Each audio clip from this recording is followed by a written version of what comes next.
Welcome back to Defenders of the Last Stand. We're playing the Lightning of the Ancients. It is Frank's turn. Frank is sitting here at Auntie's Saloon, and we have a grand plan for him, sort of. So he has 7 actions, of course, and actually the first thing we're going to do, we're going to use his special card, his Portrait of the Ancient Goddess, which means each turn you can discard 1 Defender card and redraw another one. So he's going to do that right away, which gives us a chance to look at his cards. So right now he's got 1 crossed gun symbol, 2 grenades, 2 shields, and a motorcycle. And I think he's going to go ahead and take the 1 crank grenade card, and we're going to dump that off. And we're going to see what else he can draw. Kind of hoping for another crossed gun symbol, and we get another grenade. Okay, grenade for grenade. We swapped a crank for a bomber. Okay, thinking. Let's go over to his aerial, take a look at his abilities and stuff for a second, and then we'll get back to the board and have him take his 7 actions. Alright, we need karma tokens to fire the Lightning of the Ancients. Frank has 0 of them. He doesn't have any, so I'm going to take the beat off. And so he has trapper. He's 1 trap left. I think I know where we want to put that one. We just looked at his cards. He could spend a karma token, which he doesn't have to move anywhere on the board because of the Auntie's Saloon mission that he completed. And he's a monstrosity hunter, so he has a very good chance of taking monstrosities out. We haven't hunted any yet because there's other things we need to do. And yeah, so with that said, he's going to score 7 actions. Let's go back to the board, have Frank start doing things. Okay, the first thing we're going to do with Frank, he's sitting here at Auntie's Saloon with 1 techie mob dude. We have an oil and ammo depot. I think we want to try and blow it up.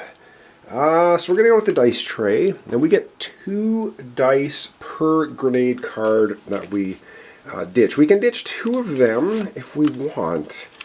And I think we're going to ditch 2 of them. She's going to give us 4 dice to roll. And with rolling 4 dice, we need a 5 or 6 to succeed in blowing that up. And oh, the very last die is a 6. So we blow up the oil and ammo depot. It is off the board and gone. And now we have to decide which reward we want for it. So I don't remember off the top of my head, so we're going to have to check and see what Frank wants to get for blowing that up. Okay, so what you get as a reward for blowing up an oil or ammo depot is you can get 2 defender cards. You can get a special card, or you can get a karma token. And guess what? We're going to take a karma token because that allows Frank now to fire the Lightning of the Ancients. Of course, that was his first action. Not a bad one. His second action, I think with that karma token that he just got for blowing that up, I think we're going to go ahead and fire off the Lightning of the Ancients. So you can fire it off to an adjacent location to the Ranger. And you can get rid of raid. All raiders in the location are slain. Remove them from the board. And so very quickly for Frank's second action, he is going to spend his newly gotten karma token. The adjacent location is, of course, Stink Hills. And Stink Hills is going to lose all 3 of the Earther War Parties. The Earther War Parties are very hard to get rid of because you have to roll a natural 6 in order to hit any of them. So, for instance, if we'd gone in there and attacked them and rolled 3 5s, we would have not taken out any of them. Alright, Frank has 5 actions remaining. Let's zoom on down and see what else he wants to do. Alright, Frank is a trapper. Frank is very adventurous. Frank's going to spend a token to move. He's going to move. Does he want to spend his motorcycle so he can get right to the U.S. Air Base? He is running out of cards like crazy. Yeah, he's going to go ahead. He's going to spend his motorcycle card. So he spent an action. Spends an action to move 2 spaces because you cannot go across a solid line. So he's going to go 1, 2, and he is now in here at the location with a scavenge token, the adventure token, a techie mob, and an Earther War Party. And let's see what else he wants to do. So he now has 4 actions remaining. You cannot scavenge, I believe, while there's still raiders in your location. So he's going to spend 1 action. We're going to attack these raiders. I don't know, this might be kind of useless, but let's see what happens. You can see the dice tray nicely there. We're going to get 1 die for the Earther War Party, 1 die for Techie Mob. We need a 3+ on the red die for the Techie Mob. We need to roll a natural 6, unfortunately, to get rid of the Earther War Party. But let's give it a try. And we get a 3, which is going to take out the Techie Mob. The 4, unfortunately, does not take out the Earther War Party. Even though it says 4+ to take them out, you still do need to roll a natural 6. Alright, Frank has 3 tokens remaining. He's going to spend one of those 3 tokens and place down his final trap token at the US Air Base. Alright, he has 2 actions remaining. I'm going to have to think a little bit about what I want to do with his final 2 actions. So let me think about it. I'll come right back. Okay, had another quick look at the rules. You can indeed scavenge when there are raiders on your location. You cannot pick up a karma token. So I got that confused. I want to just clear that up here right now. But I think with Frank's 2 actions remaining, I think he's going to go ahead and do another one of these adventures.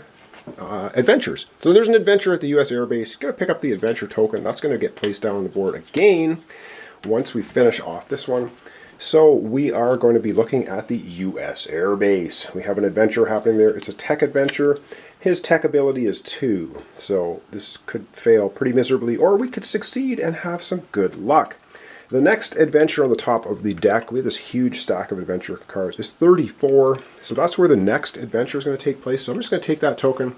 It's on the very bottom right-hand side of the board. I'm just placing the token there for now. Alright, we're going to zoom down. We're going to take a look at this card quickly. It is the US Air Base. We will read the details and see what it's all about. Alright, I think this is zooming in pretty nicely. It says, you come upon a man working on a flying machine. It looks none too safe to fly. The man asks if you have any tech skills. Ooh, I guess we don't really. He could use some help fixing the flyer. I'll help you if you give me a lift. You offer. He quickly accepts your offer and tosses you a wrench. Oh boy. So 0 successes, 1 success, 2 successes.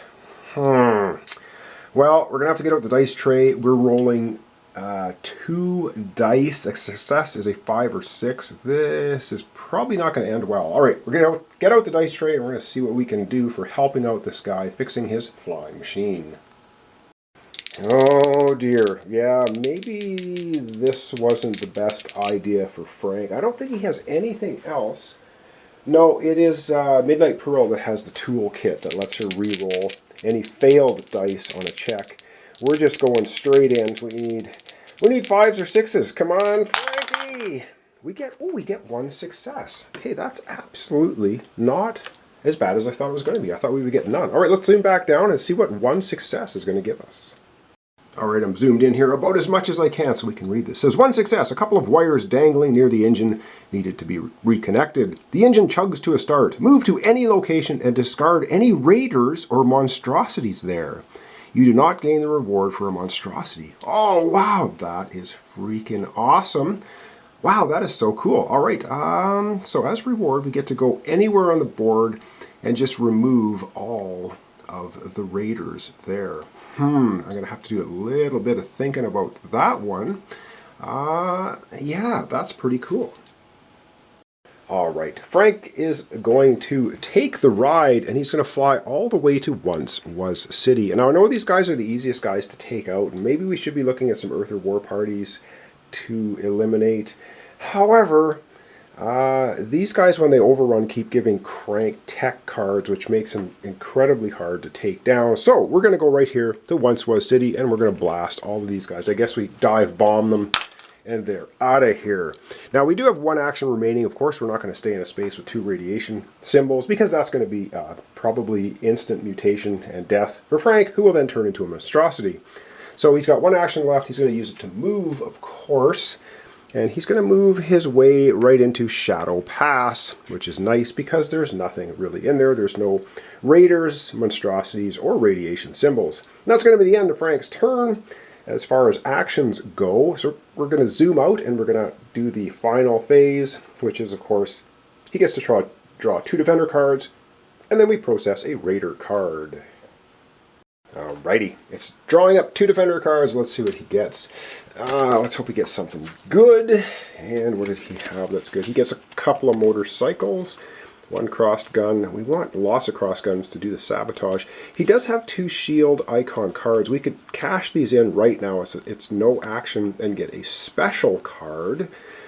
But that would leave him then with 3 cards only. I think we're going to hang on to this possibly for his next turn. We keep that in mind. We are able to do that. cash him in for a special card if we need to on his turn. All right, we're going to look at the Raider card now and see what horrors befall us, keeping in mind that Frank has visions. And visions mean this is his mutation. Once per turn when drawing a Raider card, you may discard it and draw another one, keeping the second card. So if this one is extremely bad, gives us a whole bunch of overruns and such moves, leaders, we can dump it and just go for the next one. All right, Mist City.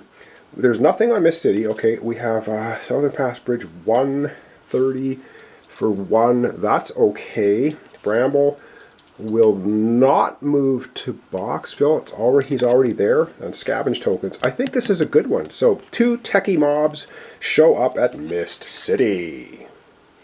Alright, and Mist City is in the bottom left-hand corner of the board. We do get 2 techie mob dudes showing up there. And next we're going to pop on over to Demon Pass South Bridge, and we're going to add an Earther War Party. Alright, and Demon Pass South Bridge is right here with a Karma token, a Road Rage Rider, and now there's also an Earther War Party. And Bramble would move to Boxville, but Bramble's next move would be to Shadow Pass, so that's not happening. And then we consult the rest of the cards. Scavenge Rumor. Add a scavenge token to Death Maze City and God's Eye Forest. That's pretty awesome. So God's Eye City, was that? Oh, Death Maze City. Death Maze City and God's Eye Forest. All right, we're going to add a Rumor or a scavenge token to both of those. All right, God's Eye Forest, right at the very top of the board. So now there's a Karma token, a scavenge token, a couple of Earther War Parties, and I just need to find Death Maze City, wow, which is on the other opposite end of the board, the top left-hand corner. So we're going to get another scavenge token over there. And yes, you can see my giant pile of dice here. So we're just going to, we have all these scavenge tokens that we've used. I'm just going to scramble them up because I don't know what they are. And toss, toss, toss. We're going to grab one and boom, into Death Maze City. There's one thing I'm not 100% clear about as to whether when you run out of the scavenge tokens you just keep reusing them. I'm just going to keep reusing them. That may or may not be incorrect. Check the notes. I probably should have read through the rulebook a little closer because once you run out of them you may not use them again. So I might do a little bit of check in between episodes, and if that's the case I'll just remove that one. And that's going to be the end of our cards. I'm going to zoom out. We're going to wrap up our episode for today. Alright, so consulting the rulebook, it looks like you do have a finite number of scavenge tokens because it tells you to remove certain ones. This was one of the discards, so we've basically gone through all the scavenge tokens. So when it tells us to play scavenge tokens, the one that was over on God's Eye Forest was our very last one in the pool. And so I'm not going to grab one and put it there from the discards. So I'm pretty sure that's how it's supposed to work for this scenario, Lightning of the Ancients. Alright, next time when we come back, I know I've not been getting these episodes up as quickly as I wanted to. Things are just, without getting into details, getting kind of crazy around here. So it is what it is. I'm trying to get them up when I can. So the next one, of course, will be Midnight Pearl. She'll be going in the next episode. Hopefully, I can get it up relatively quickly. So thanks so much for watching along. Thanks for your comments, your subscriptions, your likes. This is Defenders of the Last Stand, and we're playing Lightning of the Ancients, which we have now. But we're awfully short of Karma tokens to fire it, and we do need to wipe all the leaders off the map. And so just a current rundown. Bramble's still sitting at a very healthy 7 hit points. Crank is down to 6. Bomb is at 2, so we should be able to take him down pretty easily, and Puke is still sitting at 6. So we really, I think we're going to have to focus the next few episodes on trying to whittle the leaders down. And then at some point in the game, we're just going to have to go in there and smoke them, at least try. So thanks so much, and we'll see you in the next episode of Defenders of the Last Stand, Lightning of the Ancients.